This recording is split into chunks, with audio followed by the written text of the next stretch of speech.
한동훈 법무부 장관을 스토킹한 혐의로 수사를 받는 유튜브 매체가 이번에는 한 장관이 거주하는 아파트까지 찾아가 주거침입 및 보복범죄 혐의로 고발됐습니다. 네, 관련 내용 최진영 변호사, 전수미 변호사와 함께 자세히 나눠보도록 하겠습니다. 안녕하세요. 네, 안녕하세요. 안녕하십니까.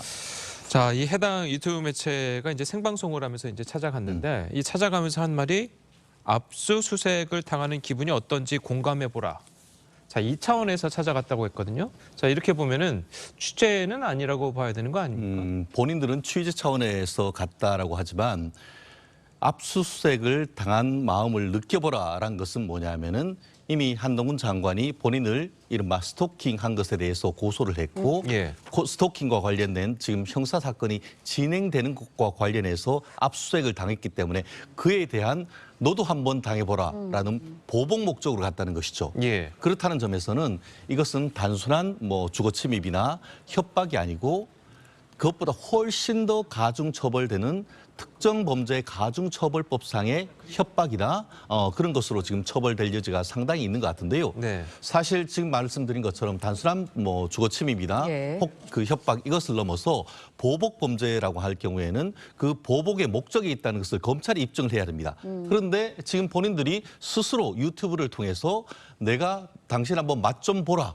당신이 압수수색 당하는 기분이 어떤지 한번 당해보라라는 취지로 스스로 자백했던 영상이 있다는 점에서 결국 검찰 같은 경우에는 그 동영상 자체를 가지고 이 수사에 대한 고소에 대한 보복이라는 것을 입증할 수 있지 않을까 싶은데요. 과연 이분들이 그 정상적인 어떤 언론 매체라고 한다고 하면은 그런 매체와 어떤 취재 활동과 관련해서 수사 가이드라인이라든가 윤리 규정이 있었을 텐데 네. 과연 그것을 지키려고 했는지 한번 좀 의문이 제기되지 않을 수 없는 것 같습니다. 예. 보복범죄 혐의가 입증될 확률이 높다고 말씀을 해주셨는데 어떻게 보시나요? 보복 범죄로 한동훈 장관께서 그거를 네. 이제 신고를 하셨잖아요. 그래서 아마 될 텐데 결국 법적으로 말씀을 드리면 특정 범죄 가중처벌 등에 관한 이제 법률 제5조의 9, 그러니까 한마디로 보복 범죄 네. 가중처벌에 해당되는지 여부가 중점일 것 같습니다. 하지만 이 죄에 따르면 자기 사건에 대해서 그냥 형사 고소를 했을 때 거기에 대해 보복의 목적으로서 상해나 살인이나 아니면 체포나 예. 감금을 했을 때 이 범죄에 해당되는 건데 이 제가 열거한 범죄 중에 주거 침입이 없잖아요. 그래서 이 보복 범죄라고 불리는 이 죄에 해당이 돼서 처벌되기는 좀 쉽지 않을 것 같고 다만 이제 주거 침입 2인 이상의 공동 주거 침입이기 때문에 폭자법상 공동 주거 침입죄에 해당이 된다고 좀 보실 수가 있겠습니다. 예. 그분과 관련해서 조금 의견이 네. 다른데요. 예. 물론 살인, 상해는 없습니다만 협박죄가 있습니다. 예를 들어서 계속 거기 보면 전자 도어락을 계속 예. 누르면서 나오라고 하고 문을 두드리고 그것도 그렇게 될 경우에는 안에서 볼 수가 있지 않습니까? 네. 그랬는데 한두 명이 아니고 이 가족들이 있는 상태에서 네. 너댓 명이 같이 있는 그런 모습을 본다고 하면은 단체나 다중의 어떤 위력을 이용해서 협박을 했다고 볼 여지가 굉장히 큽니다. 그렇기 때문에 단순 주거 침입을 넘어서 지금 폭력행 위는 가중처벌법상에 예. 이게 특수 협박이 될 가능성이 있고 그렇다고 하면은 그것이 그대로 이어져서 이 특정범죄 가중처벌법상의 보복 목적 협박이 될 여지가 있습니다. 그런데 이 부분이 어떤 의미가 있냐면은 이 형법상 폭행 협박 같은 경우에는 벌금도 있고 또 합의를 할 경우에는 처벌하지도 않는 반의사 불벌죄입니다. 그런데 대법원 판례상 이 보복 범죄 목적의 협박 같은 경우에는 합의 여부와 상관없이 강력하게 처벌되고 그 경우에는 이 벌금형 자체가 없이 징역 1년 전후에 어떤 실형이 선고될 수 있는 그런 부분이라서 이 부분 같은 경우에는 어떤 의미가 있냐면 공권력을 어떻게 보면 핵심이라고 할 수 예. 있는 법무장관이 했지 않습니까? 지금 본인들 같은 경우에는 압수수색에 당하는 사람의 기분을 느껴보라고 했는데 이미 한동훈 지금 장관 같은 경우에는 본인이 법무연수원 연구위원으로 있을 때에 검사에 의해서 휴대폰을 뺏기는 압수수색을 당한 적이 있는 사람 아니겠습니까? 그런 사람한테 너도 한번 또 당해보라라고 그런 식으로 했다는 것은 그거는 협박과 어떻게 보면 모욕을 주기 위한 행위 아니겠습니까? 만약에 이 부분에 대해서 보복 목적으로 처벌되지 않는다고 하면은 앞으로 압수수색했던 수사관 경찰 집 다 찾아가지 않겠습니까? 그렇기 때문에 이 사안은 매우 중요한 법치주의에 대한 도전이기 때문에 이 부분에 대해서는 명확한 수사가 필요하다고 봅니다. 예. 네. 자, 그리고 이 매체 같은 경우에는 이제 방송에서 또 본인들이 미리 예고를 했고 이것은 취재이기 때문에 고소를 해봐야 아무 소용이 없을 것이다. 이런 취지로 또 얘기를 했거든요. 예컨대 살인을 예고하고 살인을 했다고 하면은 그것이 살인죄가 안 됩니까? 그렇기 때문에 구하는 별개인 것이죠. 그리고 나아가서 지금 그 한동훈 그 장관이 살고 있는 집 같은 경우에는 예. 통상의 아파트와 달리 경비가 굉장히 엄격하고 그래서 압수수색 영장도 잘 집행하지 못한다라고 알려져 있어서 개인 프라이버시를 굉장히 중요하게 생각하는 사람들이 사는 집으로 지금 알려 있습니다. 그런데 어떻게 그와 같은 그 슬라이딩 도어나 이런 부분을 들어갔는지부터 해서 아마 거기에 있는 내부의 그 방호실을 통해서 CCTV나 이런 것을 통해서 들어가는 과정부터 지금 살펴봐야 되는데 마치 거기에 어떤 초대받지도 않아놓고 초대받은 그 사람처럼 그 공간에 들어갔다고 하면은 그 사실 자체만으로서 여러 명이 들어갔기 때문에 형법상 그 주거침입을 넘어서 폭력에 의한 처벌법상의 공동주거침입이 성립될 수 있기 때문에 아무리 본인들이 그런 그 목적을 가지고 갔다 하더라도 처벌될 수가 있는 것이죠. 예를 들어서 그런 겁니다. 그 실제로 어떻게 보면은 대법원 판례, 그 한동훈 장관도 얘기를 하고 있습니다만 백화점 같은 데라 한다 하더라도 절도 목적, 범죄 목적으로 들어갔을 때는 그 자체로서 형사 처벌되는 것이 될 수가 있고 나아가서 공동 아파트 같은 경우에도 허가받지 아니하고 네. 속여서 그렇게 들어갔을 때는 형사적으로 처벌되는 지금 이미 대법원 판례가 있는 상황입니다. 네, 알겠습니다. 현재 해당 유튜브 매체 한동훈 장관의 퇴근길을 미행한 혐의로도 수사를 받고 있습니다. 관련 목소리 듣고 이야기 이어가겠습니다. 어떻게 약점을 잡아보려고 밤에 미행한 것 같은데요. 제가 이상한 술집이라도 가는 걸 바랬겠죠. 그런데 이 나라가 미운 사람 약점 잡으려고 밤에 차량으로 반복해서 미행해도 되는 나라에서는 안 된다고 생각합니다. 법무부 장관의 상대로 한 정당한 취재 활동을 했던 기자가 스토킹 범죄자로 몰려서 이 경찰서에 와서 조사를 받아야 하는 이 상황, 그 자체가 야만의 현장입니다. 자동차로 추적했던 횟수는 2회 정도에 불과했고요. 저희가 탐문 취재 활동을 했던 것입니다. 그 이상도 이하도 아닙니다. 네, 해당 매체에서 이제 한동훈 장관의 스토킹한 혐의로 고발이 돼 있는 상황입니다. 정당한 취재다, 탐문 취재였다라는 거고 스토킹 범죄다라는 입장이 엇갈리고 있는데 어떻게 봐야 하는 걸까요? 그리고 또 이제 자택 무단 침입이 이 죄에서 만약에 더해진다면 어떤 처벌을 받게 되는지도 궁금하거든요. 첫 번째 스토킹에 대해서는 이게 뭐 남자, 여자 그런 거 성별이라든가 특정 계층을 나눌 필요 없이 본인이 거기에서 공포를 느꼈고 스토킹 실제 행위가 있었으면 그 스토킹에 대해서는 인정이 돼야 된다고 생각을 해서 한동훈 장관도 예외일 수 없다. 스토킹 피해자일 수 있다고 생각을 합니다.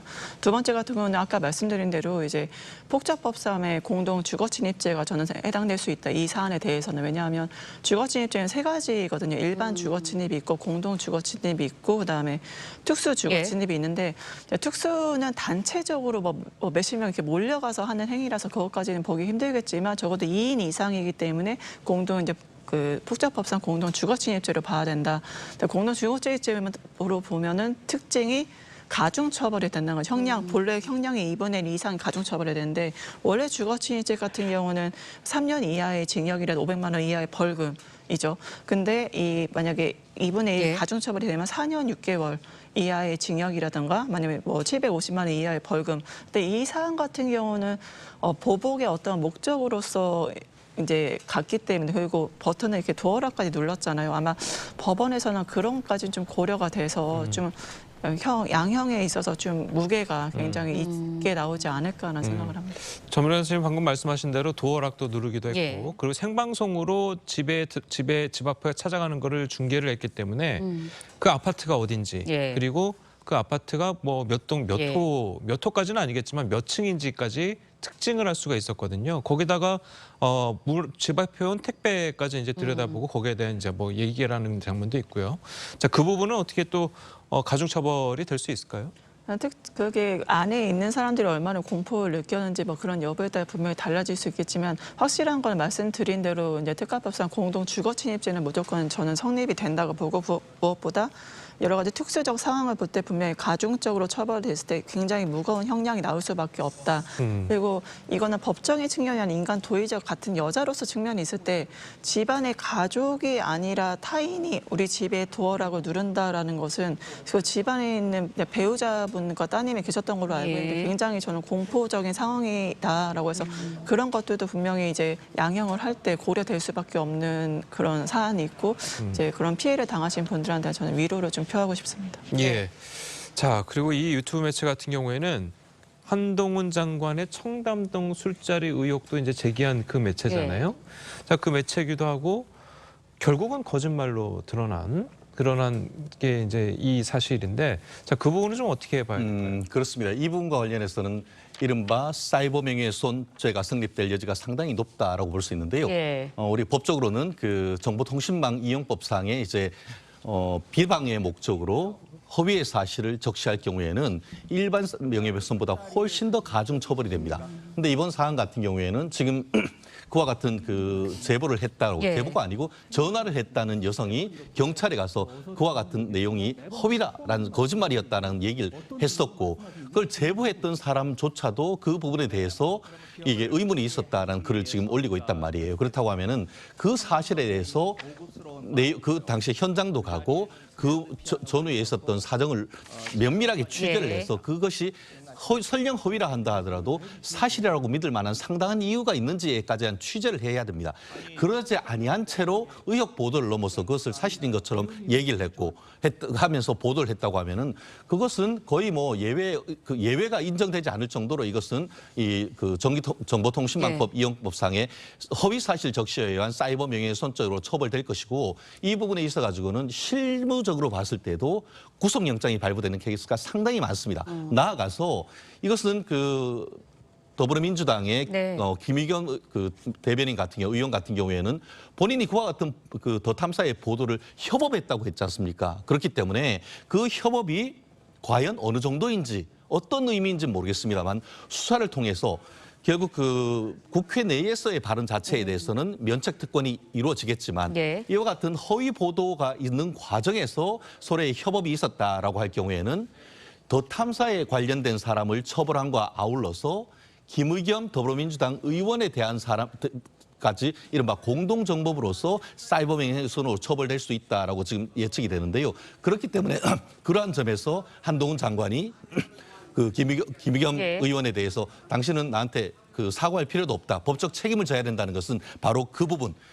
그 국회에서의 발언이 아니고 국회 외에서의 보도와 관련해서 협업했던 부분에 대해서 당신은 책임져야 한다라는 그런 입장을 보이고 있어서 향후에 제가 봤을 때는 그 더 탐사의 처벌은 거의 뭐 명약 관화할 가능성이 굉장히 높은 반면에 가장 오히려 핵심은 그 더불어민주당의 그 김의겸 그 국회의원이 과연 어떤 식으로 처벌될 것인지 수사를 될 것인지 그 부분이 어떻게 보면 법조인들의 훨씬 더 높은 관심이 아닐까 생각합니다. 예, 자, 그리고 이 매체 같은 경우에는 네. 또 한 언론 보도에 따르면 그 직원 채용 모집 공고를 낼 때 뭐 윤석열, 예. 한동훈이 싫으신 분 이런 조건이 있었거든요. 자, 이렇게 되면 정말 이 부분도 한동훈 장관을 좀 집중해서 그렇게 한동훈 장관이 얘기하는 것처럼 본인을 이제 집중해서 이제 티끌을 잡아내려고 하는 그런 취재의 목적의 매체가 아니냐라는 그런 지적도 나오고 있는 것도 사실이거든요. 보수에서는 특정 어떤 매체가 이제 진보에 예. 대한 혐오나 그런 것들을 뭐 차별을 집중적으로 해서 갈라치기라도 했고 그게 했듯이 진보 영역에서도 이런 모순리가 있는데 저는 기본적으로 보수 진보 다 떠나서 어떤 특정 사람에 대해서 특정 영역에 대해서 이제 공격을 하고 혐오하거나 갈라치기를 하는 거 분열을 시키는 것 자체는 사실 언론으로서는 바람직한 자세는 아니고 그런 것들을 보면 팩트 체크는 기본 언론이라면 할 건 하고 그다음에 거기에 대해서 소명을 할 건 해야 된다고 저는 생각을 합니다. 예, 네. 알겠습니다. 자, 오늘 두 분 변호사님 말씀 여기까지 듣겠습니다. 잘 들었습니다. 고맙습니다. 고맙습니다.